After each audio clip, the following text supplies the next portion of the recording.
Right now, in this very moment, someone is thinking about you. Someone is waking up to the truth of who you really are. They're seeing past the masks, past the walls, past all the things you thought you needed to hide.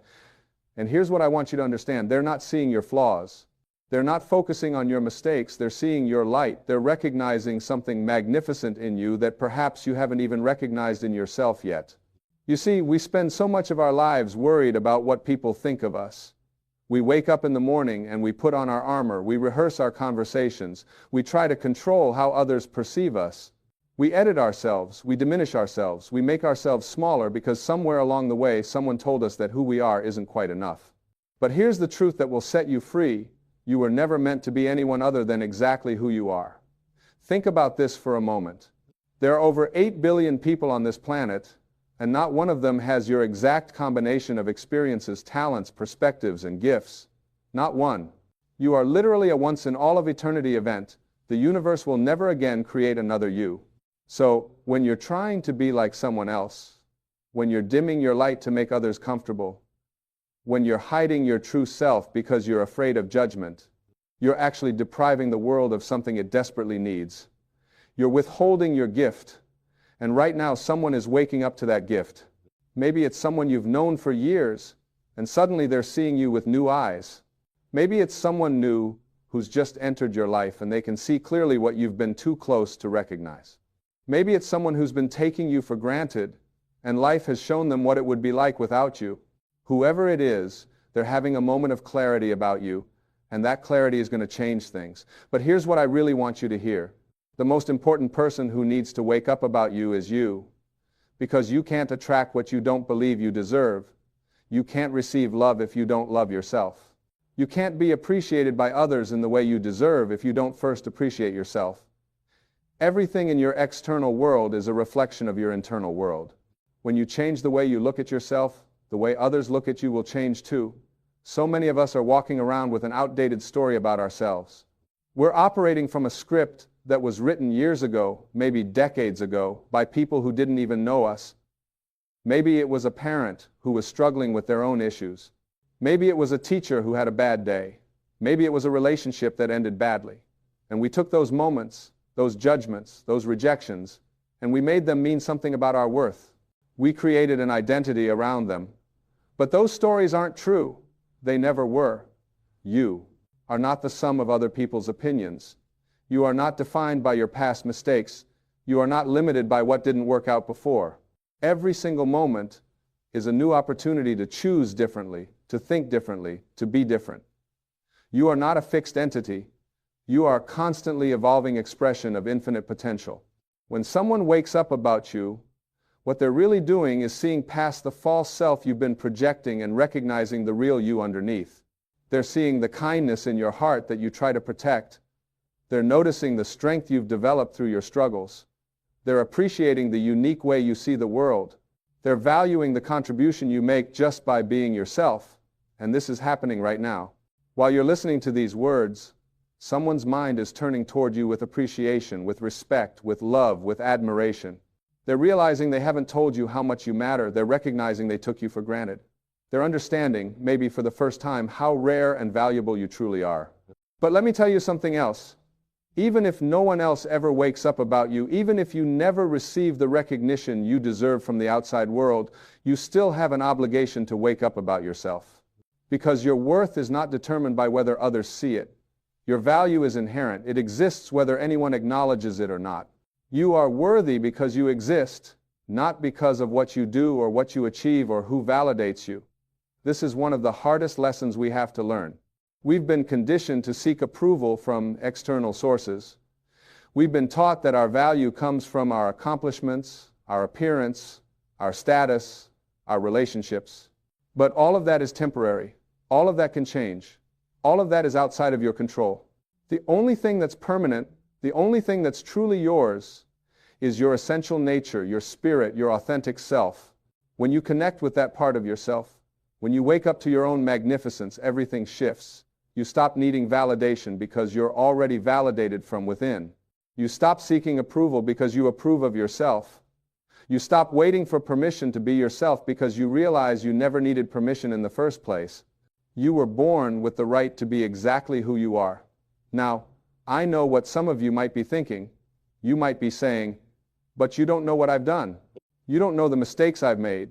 You don't know how many times I've failed. You don't know the things I'm ashamed of. And you're right, I don't know your specific story. But I do know this, your past does not define you unless you let it. Your mistakes are not who you are. They're what you did at a moment in time when you didn't know better, when you were hurt, when you were confused, when you were disconnected from your true self. Forgiveness isn't just about letting others off the hook. It's about freeing yourself from the prison of the past. It's about recognizing that you did the best you could with the awareness you had at the time. And now you have more awareness. Now you know better. Now you can choose differently. That's not weakness. That's growth. That's evolution. That's being human. Someone waking up about you right now is seeing this growth. They're recognizing how far you've come. They're noticing the changes you've made, even the ones you think are too small to matter. They're seeing your effort, your commitment, your resilience. They're understanding that who you are today is not who you were yesterday, and who you'll be tomorrow is still being created. And this person who's waking up about you, they might express it, or they might not. They might tell you how they feel, or they might keep it to themselves. But the energy of their awakening is already affecting your life. You might feel it as a subtle shift in how they interact with you. You might notice they're more attentive, more caring, more present, or you might not notice anything at all on the surface, but something has changed in the invisible realm where all real change happens first. Because here's what most people don't understand. Everything is energy first before it becomes form. Every relationship, every opportunity, every change in your life begins as an energetic shift. Someone thinking about you differently is already creating a different reality. Someone appreciating you is already sending that appreciation out into the universe, and the universe responds to that frequency. This is why it's so important to monitor what you think about yourself. If you're constantly criticizing yourself, if you're always focusing on what's wrong with you, if you're perpetually disappointed in yourself, you're broadcasting that frequency. And the universe, which is always listening, always responding, brings you more experiences that match that frequency. It's not punishment. It's not bad luck. It's just the law of attraction working perfectly, giving you more of whatever you're focused on. But when you start to wake up about yourself, when you start to see yourself through the eyes of love instead of judgment, when you start to appreciate your own unique gifts and talents, you broadcast a completely different frequency. And then the universe brings you people who see you that way too. It brings you opportunities that match your new self-concept. It brings you experiences that reflect your new understanding of who you are. This is not magical thinking. This is spiritual law. Like attracts like. What you put out comes back to you. As within, so without. These aren't just nice sayings. They're descriptions of how reality actually works. Your external world is a mirror of your internal world. Always has been, always will be. So when someone is waking up about you right now, see it as confirmation that you're waking up about yourself. See it as evidence that the work you're doing on yourself, the healing you're doing, the growing you're doing, is working. See it as a sign that you're on the right path, that you're becoming more aligned with your true self, that you're letting go of the false beliefs that have held you back. And if you're not seeing this evidence yet in your external world, don't worry. Don't lose faith. Don't give up. The lag time between internal change and external manifestation is different for everyone. Sometimes it happens quickly. Sometimes it takes longer, but it always happens eventually if you stay consistent with your new way of thinking and being. You don't have to be perfect. You don't have to have it all figured out. You don't have to be completely healed or completely awakened. You just have to be willing. Willing to see yourself differently, willing to question the old stories, willing to try a new approach, willing to be kind to yourself, willing to believe that maybe, just maybe, you're more wonderful than you've been giving yourself credit for. And here's something beautiful. When you wake up about yourself, you naturally start waking up about others too. You start seeing the light in them. You start recognizing their struggles and their strengths. You start having more compassion, more understanding, more love. Because when you're not so busy defending and protecting your false self, when you're not so consumed with your own insecurities and fears, you have space to really see other people. This is how healing spreads. This is how love multiplies. This is how the world changes. One person wakes up about themselves, then they help others wake up, and those people help others, and it ripples out in ways we can't even measure. Your awakening matters. Your healing matters. Your decision to see yourself truthfully and lovingly matters more than you know. Right now, someone is waking up about you, but the question is, are you waking up about you? Are you ready to let go of the old story? Are you ready to stop believing the lies?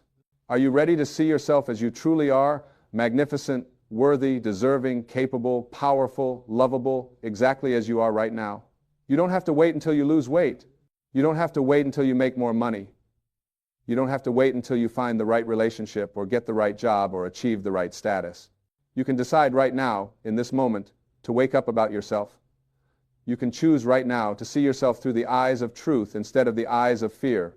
And when you do that, something miraculous happens. The people around you start to reflect that new understanding back to you. They start treating you differently because you're treating yourself differently. They start respecting you more because you respect yourself more. They start loving you more openly because you're loving yourself more openly. Not because they've changed, but because you have. Not because they suddenly became better people, but because you're no longer settling for less than you deserve. This is personal power. Not the kind that tries to control others or manipulate situations. Not the kind that needs to dominate or prove anything, but the kind that comes from knowing who you are and standing firmly in that truth. The kind that doesn't need validation because it's already validated from within. The kind that doesn't fear rejection because it knows its worth is inherent, not conditional. Someone is waking up about you right now, and it's changing the trajectory of your life. It's opening doors you didn't even know were there. It's creating opportunities you couldn't have planned for. It's bringing you connections you couldn't have forced. Because when someone sees you truly, when they recognize your value, when they appreciate your authentic self, they want to support you, help you, collaborate with you, love you, be near you. But remember, their awakening about you is really a mirror of your own awakening about yourself. They can only see in you what you're ready to be seen. They can only appreciate in you what you're willing to own. They can only love in you what you're no longer hiding. So the real work, the important work, is your internal work. It's your decision to see yourself clearly. It's your choice to love yourself fully. It's your commitment to being authentically yourself. And when you make that commitment, when you decide that you're done hiding, done pretending, done diminishing yourself, done apologizing for existing, everything changes. Not overnight, maybe. Not all at once, perhaps. But steadily, surely, inevitably. Because you've aligned yourself with truth, and truth always prevails. You've aligned yourself with love, and love always wins. You've aligned yourself with your authentic self, and authenticity always attracts what's meant for you. So many people are waiting for the right time, waiting for the right circumstances, waiting until they feel ready, waiting until they're sure. But here's what I've learned. You'll never feel completely ready. You'll never be completely sure. You'll never have all the answers. You have to start before you're ready. You have to take the leap before you can see the net. You have to believe in yourself before you have all the evidence. Someone waking up about you right now is giving you that evidence. It's showing you that you are seen, you are valued, you are appreciated, but don't wait for that external validation to decide you're worthy. Decide it now. Decide it yourself. Give yourself the validation you've been waiting for. Give yourself the approval you've been seeking. Give yourself the love you've been wanting. Because here's the truth. You can't receive from others what you're not willing to give yourself. If you don't value yourself, other people's validation will never feel like enough. If you don't love yourself, other people's love will never fill the void. If you don't believe in yourself, other people's belief will never convince you. The only lasting source of worthiness is the one that comes from within. This doesn't mean you don't need people. We're social beings. We're meant to connect, to love, to support each other. But it means you don't need them to complete you. You're already complete. They're not filling a void. They're celebrating what's already there. They're not making you worthy. They're recognizing the worthiness that already exists. When you understand this, relationships become so much richer.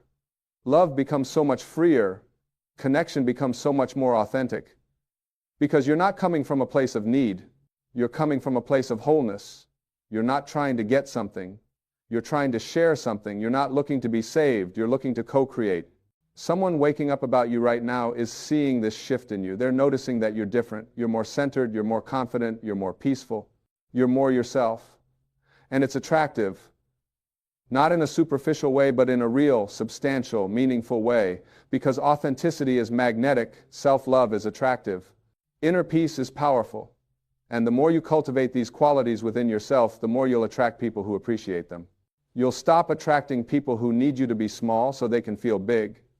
You'll stop attracting people who need you to be broken so they can feel like the fixer. You'll stop attracting people who need you to doubt yourself so they can control you. Instead, you'll attract people who celebrate your growth, support your healing, and encourage your authenticity. This is what happens when you wake up about yourself. Your whole world rearranges itself to match your new understanding. People who can't resonate with the new you will naturally fall away. Not because you're rejecting them, but because there's no longer a vibrational match. And new people will come in, people who match where you are now, people who can meet you at this new level of awareness and authenticity. Don't mourn the relationships that end when you change. Bless them and release them. They served a purpose. They taught you something. They were part of your path, but now you're on a different part of the path, and you need different companions. Trust that the right people will show up at the right time. They always do when you're being true to yourself. Someone waking up about you right now might be one of those new people. Or it might be someone who's been in your life all along but is finally ready to see you clearly. Either way, it's happening because you're ready for it. It's happening because you've done the work. It's happening because you've raised your frequency. It's happening because you've decided you're worth it, and you are worth it. You're worth the effort it takes to heal. You're worth the courage it takes to change. You're worth the discomfort of growth. You're worth the risk of being authentic. You're worth the vulnerability of being seen. You're worth the patience of waiting for what's right instead of settling for what's available. You're worth all of it and more.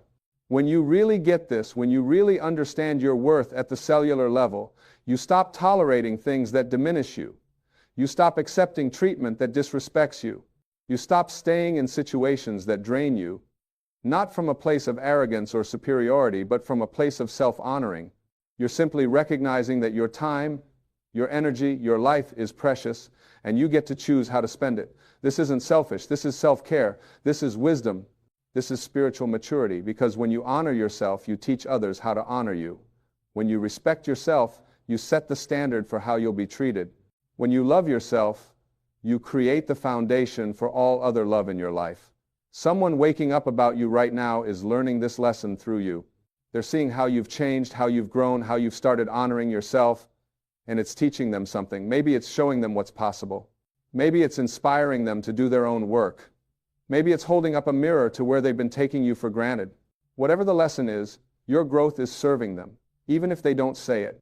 This is the ripple effect of awakening. When you change, everything around you has to change to accommodate the new you. Some people will rise to meet you. Some won't. Some will celebrate your growth. Some will feel threatened by it. Some will come closer.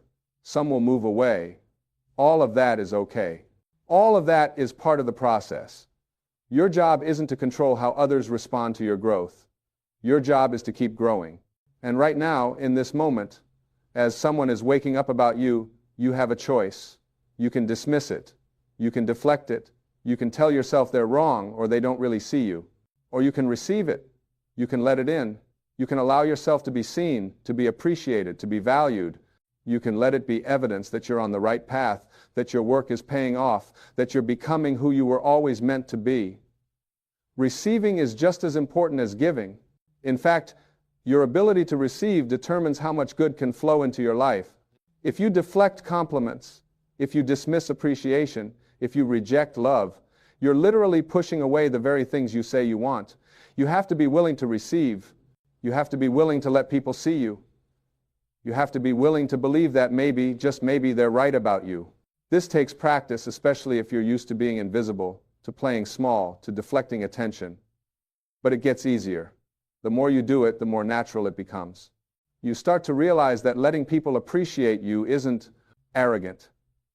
It's generous. You're allowing them the joy of giving. You're allowing them to see beauty. You're allowing them to express love. You're giving them a gift by receiving their gift. Someone is waking up about you right now, and they want to tell you, they want to show you. They want you to know how much you matter, how much you've impacted them, how much they value you. Will you let them? Will you receive it? Will you let it nourish you? Or will you brush it off, minimize it, tell yourself they don't mean it? Your response to their awakening matters, not because it affects your worth, but because it affects your experience of life. If you can't receive love, appreciation, and recognition when it comes, you'll always feel starved no matter how much people offer. But if you can open yourself to receive, if you can let it in, if you can say thank you and actually feel it, you'll feel nourished, you'll feel seen, you'll feel connected. And that feeling, that experience of being truly seen and valued, will reinforce your new understanding of yourself. It will strengthen your self-love. It will confirm your worthiness. Not because you need their validation, but because it aligns with what you now know to be true about yourself. It's an echo of your own inner knowing reflected back to you through another person. This is the dance of relationships. We're all mirrors for each other. We're all reflecting back various aspects of each other. When someone wakes up about you, they're showing you something about yourself that you're ready to own. They're highlighting a quality, a strength, a gift that you've been developing. They're confirming what your soul already knows, but your mind might still doubt. So pay attention to what people are noticing about you. Pay attention to what they're appreciating, complimenting, valuing. These aren't random. They're clues. They're showing you what's emerging in you, what's becoming more visible, what you're ready to fully step into. Don't dismiss them. Don't minimize them. Learn from them. Let them guide you toward fuller expression of your authentic self. Right now, someone is waking up about you, and this is just the beginning. As you continue to wake up about yourself, as you continue to grow and heal and become more authentically you, more people will wake up too. More people will see you. More people will appreciate you. More people will value you. Not because you're trying to impress them or win them over, but because you're simply being yourself, and that's magnetic, that's powerful, that's irresistible. Your authentic self is your greatest gift to the world.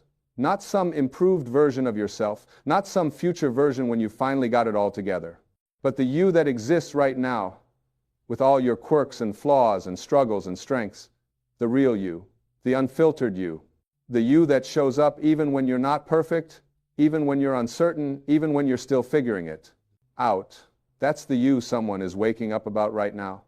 That's the you they're seeing and valuing and appreciating, not some fake version, not some carefully curated version, the real you. And the more you can show that version, the more you can be that version, the more you can love that version, the more others will wake up about you too. This is your invitation. This is your moment. This is your opportunity to finally, completely, wholeheartedly wake up about yourself, to see yourself as you truly are, to love yourself as you deserve to be loved, to honor yourself as the precious, unique, irreplaceable being that you are. Someone else is already doing it. Someone else is already seeing it. Now it's your turn. Wake up about yourself. The world is waiting for the real you. You know what's happening to most people right now? They're living everywhere except where they actually are. They're in yesterday, replaying conversations that already happened. They're in tomorrow, worried about things that haven't occurred yet. They're in their minds, spinning stories about what someone meant when they said something, what they should have said back, what might go wrong next week, next month, next year. And all the while, life is happening right here, right now, and they're completely missing it. The truth is, most of your suffering comes from being trapped inside your own thinking.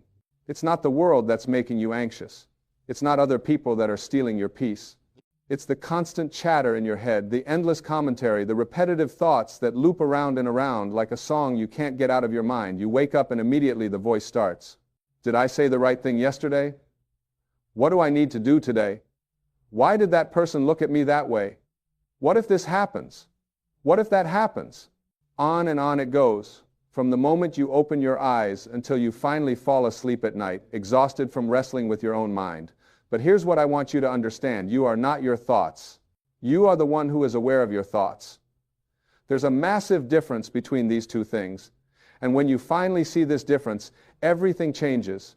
Your thoughts are like clouds passing through the sky. You are the sky itself. The clouds come and go. Some are dark, some are light, some block the sun for a while, but the sky remains unchanged, always present, always peaceful beneath whatever weather passes through it. When you live in your head, you're identifying with the clouds. You're saying, I am this anxious thought, I am this worry, I am this fear, I am this anger, but you're not. These are just experiences passing through your consciousness. They're not who you are at your core. Who you are is the awareness itself, the peaceful presence that exists before the thought, during the thought, and after the thought disappears. Think about it this way.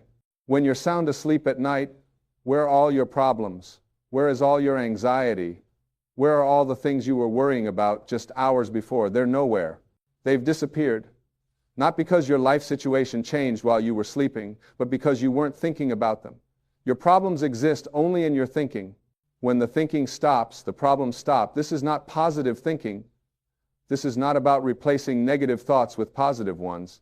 This is about seeing that the whole game is in your head. Most people spend their entire lives trying to arrange their external circumstances to feel peaceful. They think, if I just get that job, I'll feel secure. If I just find the right relationship, I'll feel complete. If I just make enough money, I'll feel safe. If people would just treat me better, I'd feel happy.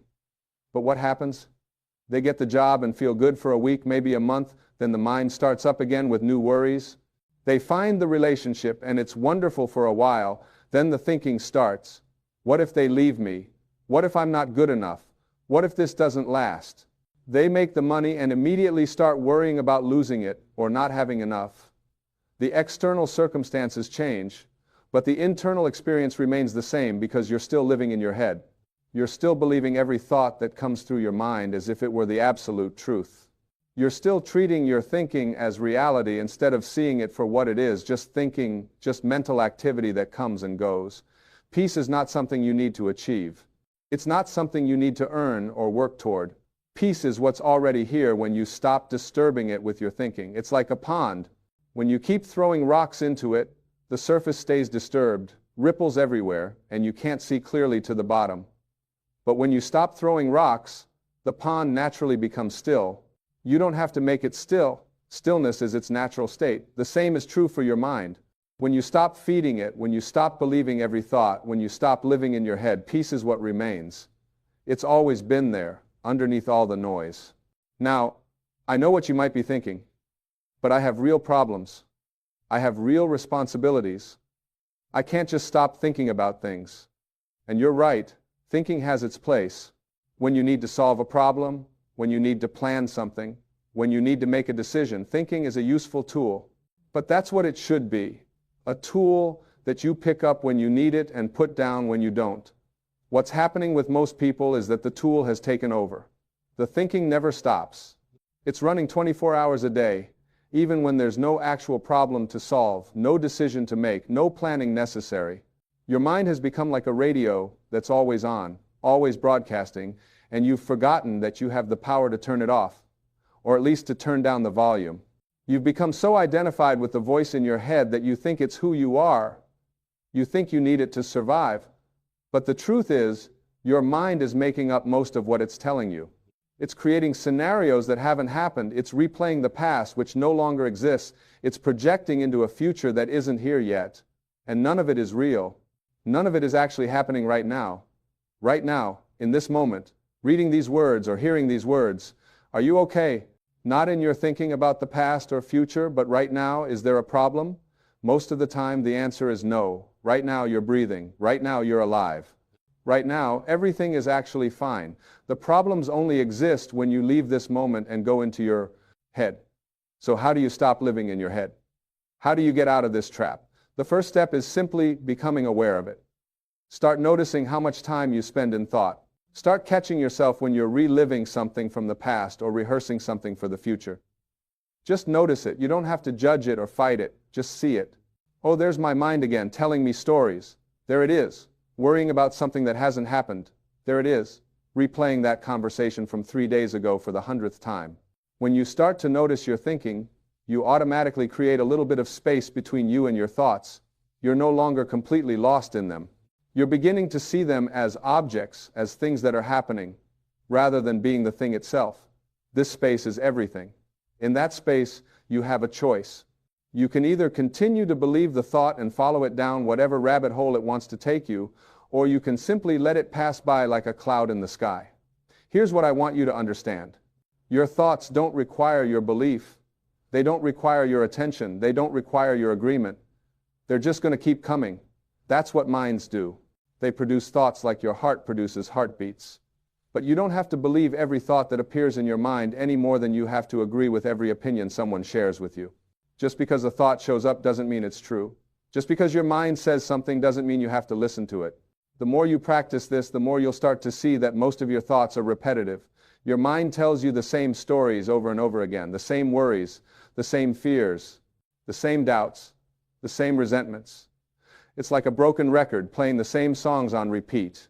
And once you see this, once you really see how repetitive and unnecessary most of your thinking is, you'll naturally start to pay less attention to it. You wouldn't watch the same movie every day for years, would you? Yet, that's exactly what you're doing with your thoughts. When you stop living in your head, when you stop giving all your attention to the constant stream of thinking, something remarkable happens.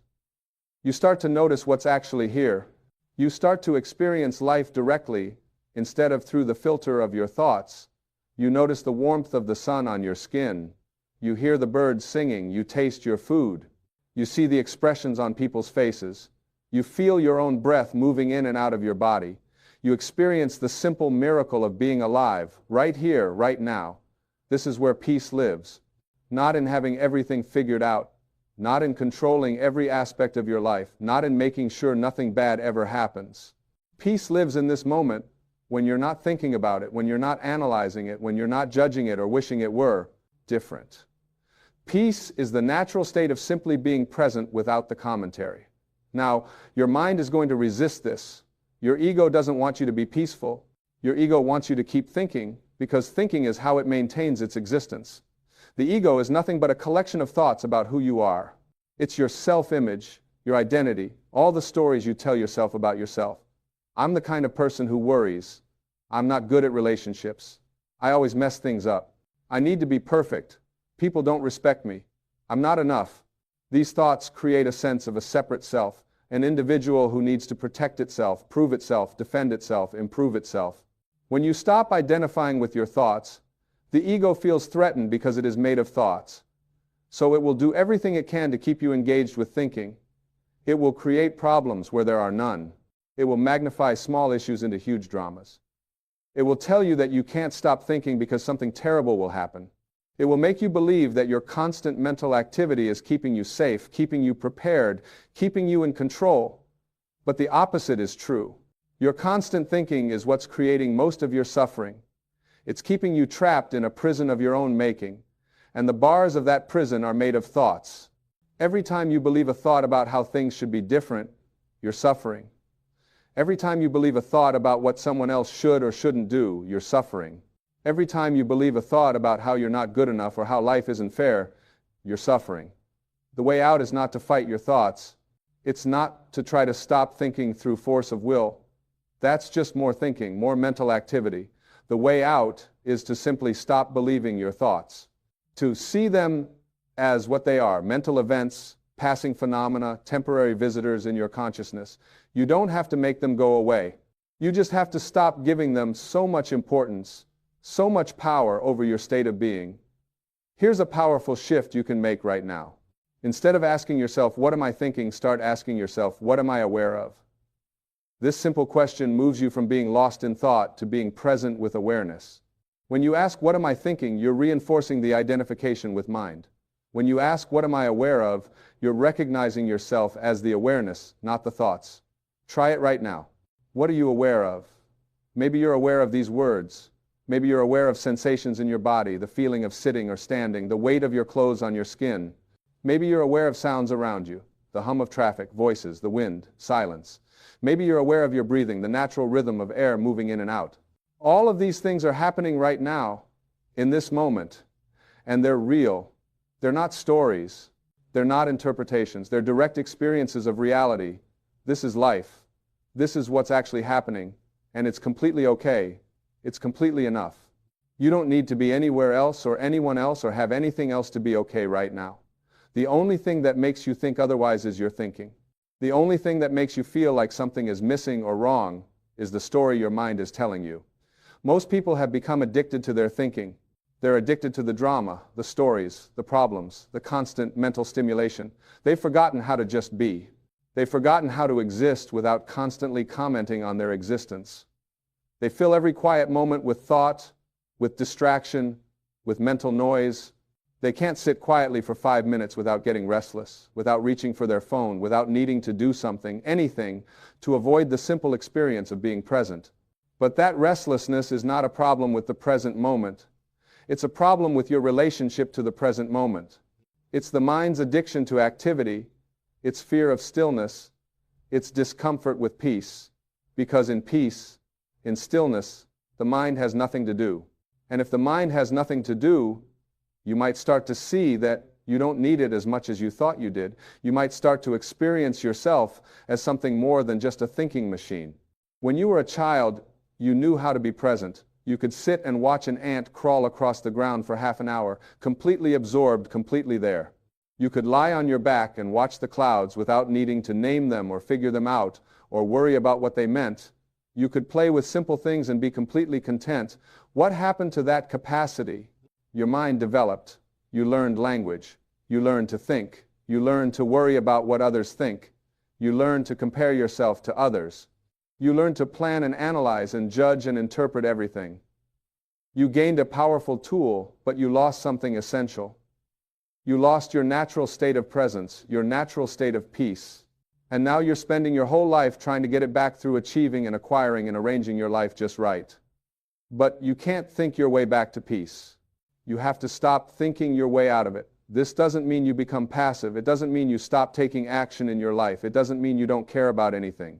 It means you take action from a place of presence instead of from a place of anxious thinking. It means you respond to what's actually in front of you instead of reacting to the stories in your head.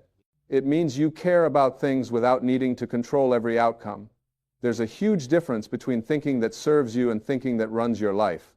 Strategic thinking, creative thinking, practical thinking, these all have their place.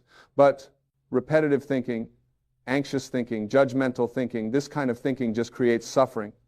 And most of your thinking falls into this second category. Most of your thinking is just noise. When you stop living in your head, you'll find that you actually think more clearly when you need to. When you're not constantly exhausted from mental chatter, when you're present and peaceful, and then a situation arises that requires thought, your mind is fresh, it's clear. It can think much more effectively because it's not cluttered with all the junk that accumulates from constant thinking. It's like the difference between a computer that has 1,000 programs running in the background and one that's clean and efficient. The cluttered computer is slow, it freezes, it crashes. The clean computer runs smoothly and responds quickly when you need it. Your mind works the same way. When you're not running all these background programs of worry and judgment and replay and rehearsal, your mind is available to actually serve you when you need it. Living in your head also affects your relationships in profound ways. When you're lost in thought, you're not really present with the people in your life. You might be physically there, but mentally you're somewhere else. You're thinking about what you're going to say next instead of listening. You're interpreting what they mean instead of hearing what they're actually saying. You're comparing them to others or to your expectations. You're thinking about the past with them or worrying about the future. And all of this creates distance, creates misunderstanding, creates conflict. When you stop living in your head, you become truly available to others. You can listen without planning your response. You can see them without the filter of your judgments and interpretations. You can connect with them in the present moment instead of relating to them through your stories about who they are or who they should be. This transforms relationships. People feel seen, they feel heard, they feel met, and they naturally respond to that presence with their own presence. The same thing happens with your relationship to yourself. When you're always in your head, you're always judging yourself, always finding yourself lacking in some way, always trying to fix or improve or change yourself. This creates an inner war, an exhausting battle with yourself that you can never win because you're both the warrior and the enemy. You're fighting yourself, which is insane when you really look at it. When you stop living in your head, you can finally be at peace with yourself. You don't need to be different. You don't need to be better. You don't need to be perfect. You can just be who you are, right now, exactly as you are. And from that place of acceptance, from that place of peace with yourself, real change becomes possible. Not change from self-rejection, but change from self-acceptance. Not change because you're not good enough, but change because you're inspired to grow and express yourself more fully. Here's another thing that happens when you stop living in your head. You stop being so affected by external circumstances. Because you realize that it's never the circumstances themselves that disturb you. It's always your thinking about the circumstances. Something happens, and immediately your mind creates a story about it. This shouldn't have happened. This is terrible. This means something bad about me or my life. This is going to lead to disaster. And then you suffer from the story, not from the actual event. Two people can experience the exact same situation and have completely different experiences of it. Why? Because of their thinking.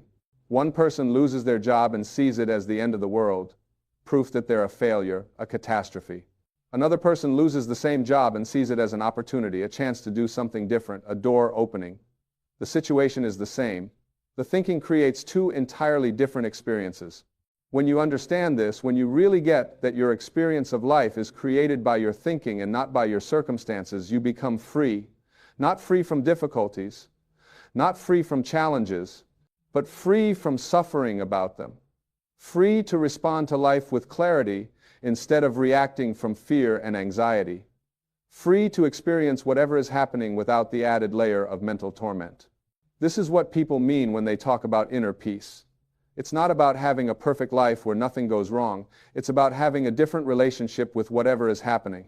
It's about not being at war with reality. It's about not believing every story your mind tells you about how things should be different than they are. Right now, things are the way they are. That's just a fact. You can accept that fact and respond to it, or you can resist it and suffer. Most people choose resistance without even realizing they're choosing it. They think their resistance is justified, necessary, important. But resistance doesn't change anything except your own state of being. It doesn't change what already happened. It doesn't change what is. It just makes you miserable. Acceptance doesn't mean you like everything. It doesn't mean you don't work to change things.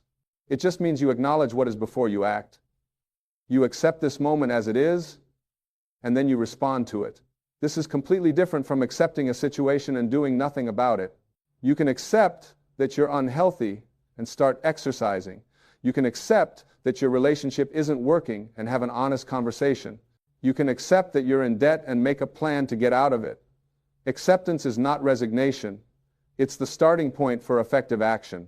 When you're not fighting with reality, when you're not lost in stories about how things shouldn't be this way, you can see clearly what needs to be done. You can act from wisdom instead of from reactivity.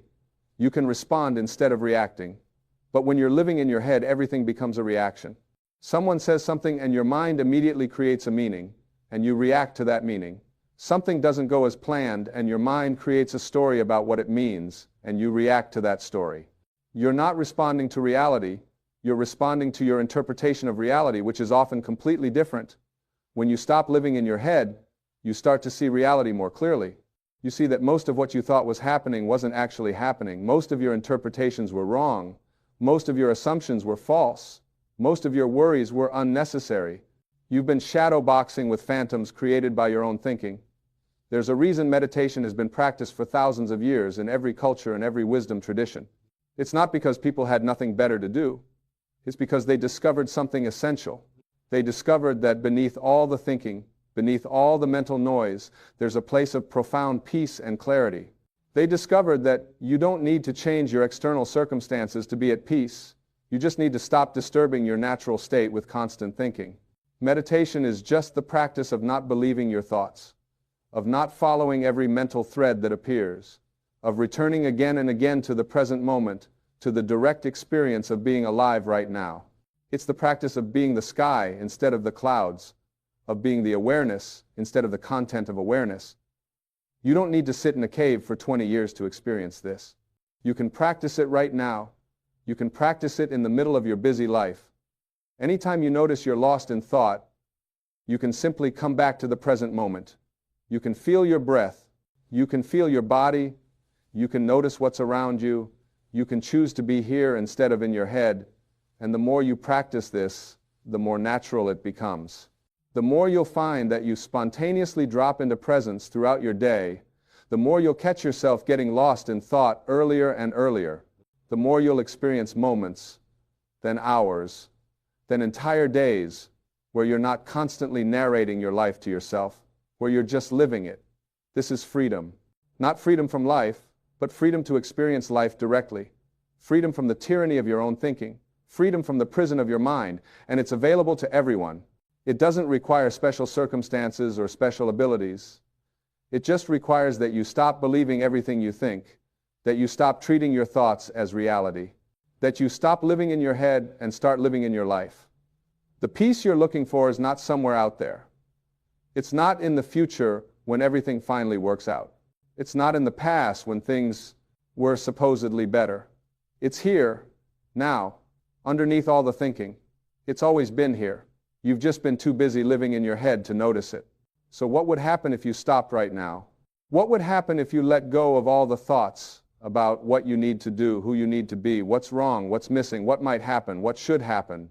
What would happen if you just let yourself be here, fully present, not trying to get anywhere or be anything other than what you are right now? Nothing bad would happen. In fact, something miraculous would happen. You'd experience peace, not the peace that comes from having everything figured out, not the peace that comes from perfect circumstances, but the peace that's always here when you're not disturbing it with your thinking, the peace that is your natural state when you're not at war with this moment. And from that peace, from that presence, everything else in your life becomes easier. Problems become simpler. Decisions become clearer. Relationships become richer. Work becomes more fulfilling. Not because anything external changed, but because you're no longer carrying the heavy burden of constant thinking. You're no longer exhausting yourself with mental resistance to what is. You know what most people don't realize? The reason they feel so tired all the time isn't because their life is so hard. It's because thinking is exhausting. Constant mental activity, constant worry, constant planning and reviewing and judging and analyzing, this takes an enormous amount of energy. It's like running a marathon in your mind every single day.